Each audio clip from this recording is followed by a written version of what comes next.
दोस्तों नमस्कार। आज बात करेंगे जूनागढ़ राज्य का किस तरह से भारत में विलय हुआ और कौन सी चुनौतियां देश के सामने आई, किस तरह से सरदार पटेल ने जूनागढ़ को, जो कि पाकिस्तान में जा चुका था, वापस वो भारत में ले आए और भारत में उसका विलय हुआ। 1654 में बाबी एक डायनास्टी थी। बाबी डायनेस्टी के शासक थे शेर खान बाबी ने 1654 में जूनागढ़ पर कब्जा किया। जूनागढ़ आज के तारीख में गुजरात राज्य का एक हिस्सा है और तब जूनागढ़ स्टेट हुआ करता था। तो शेर खान बाबी ने 1654 में जूनागढ़ पर कब्जा किया और इसे अपना नवाबशाही बनाया उन्होंने। बाद में 1807 में इस पर ईस्ट इंडिया कंपनी के अधीन आ गया ये जूनागढ़। जब भारत का बंटवारा हो रहा था, देश में आज़ादी की लड़ाई के बाद जब देश आज़ाद हो रहा था और बंटवारा होकर के हिंदुस्तान पाकिस्तान बन रहे थे, तब अंग्रेज़ों ने, आप सभी को मालूम है कि तमाम राज्यों को, जो प्रिंसली स्टेट्स थे, उनको उन्होंने एक चॉइस दिया था, उनको एक चुनाव का मौका दिया था कि वो चाहे तो भारत में आए, चाहे तो वो पाकिस्तान में जा सकते हैं। तो जूनागढ़ में क्या था दिक्कत कि 80% आबादी हिंदुओं की थी और वहाँ के नवाब थे महाबत खान। तो महाबत खान बहुत शौकीन आदमी थे। उन्होंने बड़ी खर्चीली और एक्स्ट्रावेगेंट, जिसको कहते हैं कि शाही ज़िंदगी जीते थे वो, और जिन्ना के प्रभाव में थे। मोहम्मद अली जिन्ना महाबत खान का, जो जूनागढ़ के नवाब थे, उनका इस्तेमाल कर रहे थे।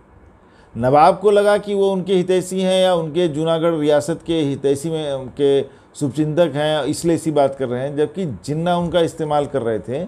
और जिन्ना चाहते थे कि जूनागढ़ की आड़ में भारत सरकार से वो कश्मीर पर कुछ बड़ा कंसेशन मिल जाए, उनको कोई बड़ी छूट चाहते थे कश्मीर पर, बड़ा कोई समझौता चाहते थे कश्मीर पर, जूनागढ़ की आड़ में। खैर, जूनागढ़ के नवाब ने, जो वहाँ महाबत खान साहब थे, उन्होंने 14 अगस्त 1947 को जूनागढ़ के पाकिस्तान में विलय की घोषणा कर दी। अब क्या हुआ दिक्कत कि जूनागढ़ का पाकिस्तान में विलय कर दिया। जूनागढ़ भारत की सीमाओं के अंदर है, उसका विलय हो रहा है पाकिस्तान में। और ये बात जो है लौह पुरुष सरदार पटेल को बिल्कुल ही नागवार गुजरी, नाकाबिले बर्दाश्त था। अब पटेल साहब किसी भी कीमत पर जूनागढ़ पर कोई समझौता करने के पक्ष में नहीं थे। हालांकि लॉर्ड माउंटबेटन का सीधा निर्देश था कि किसी भी तरह का सैन्य कार्रवाई नहीं होगा, किसी तरह से बल प्रयोग नहीं होगा राज्यों को अपनी अपनी तरफ मिलाने में।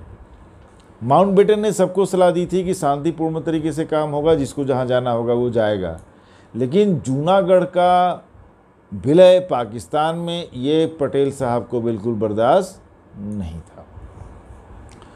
उन्होंने सेना भेजी, माउंटबेटन के निर्देशों की परवाह नहीं की पटेल साहब ने, और उन्होंने सेना भेज करके जूनागढ़ को कब्जे में ले लिया। जूनागढ़ को जो सेना की मदद से कब्जे में लिया गया, ये बात माउंटबेटन को बिल्कुल पसंद नहीं आई। माउंटबेटन बेहद ही खफा हुए, बहुत ज़्यादा खफा हुए। लेकिन माउंटबेटन ये जानते थे कि पटेल ने अगर एक बार फैसला कोई ले लिया है तो उनको उस फैसले से डिगाना आसान नहीं होगा। ये माउंटबेटन जानते थे।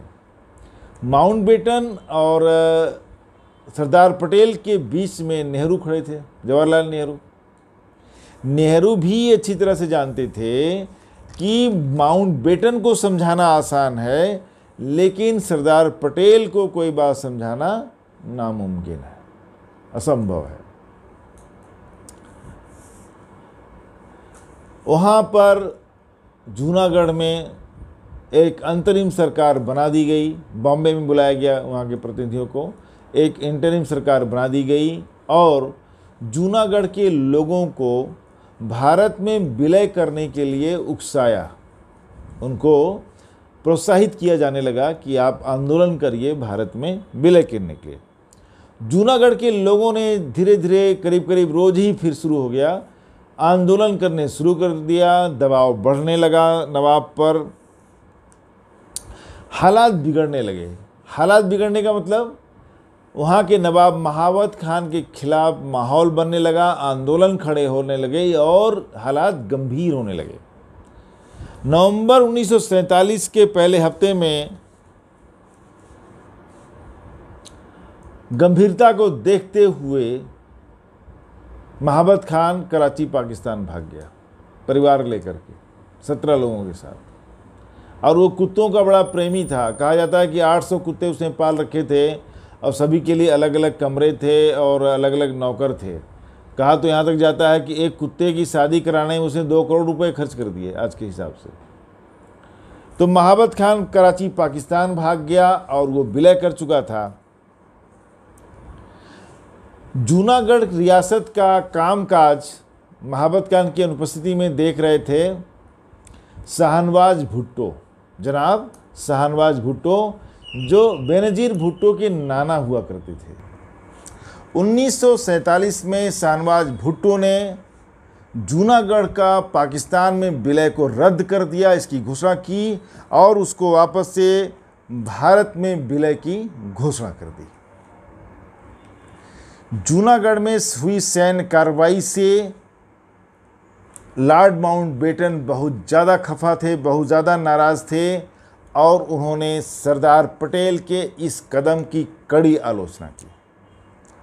सरदार पटेल ने उनको समझाया कि किस तरह से महावत खान ने जिन्ना के प्रभाव में आकर के जूनागढ़ को पाकिस्तान में विलय कर दिया और वहाँ की 80% हिंदू आबादी की भावनाओं को नज़रअंदाज करके दरकिनार करके माउंटबेटन को खुश करने के लिए और अपनी बात को सिद्ध करने के लिए सरदार पटेल ने जनमत संग्रह कराने का वादा किया और कहा कि जनमत संग्रह से जो भी फैसला निकलेगा वो फैसला मुझे मान्य होगा। माउंटबेटन इस पर राजी हुए और जूनागढ़ में जनमत संग्रह कराया गया और करीब 90% आबादी ने जूनागढ़ के भारत में विलय का समर्थन किया। माउंटबेटन इससे संतुष्ट हुए और उनकी शिकायत दूर हुई। लॉर्ड माउंटबेटन ने जनमत संग्रह के फैसले को स्वीकार किया, सम्मान किया और इस तरह से 20 फरवरी 1948 को जूनागढ़ का भारत में पूरी तरह से विलय हो गया।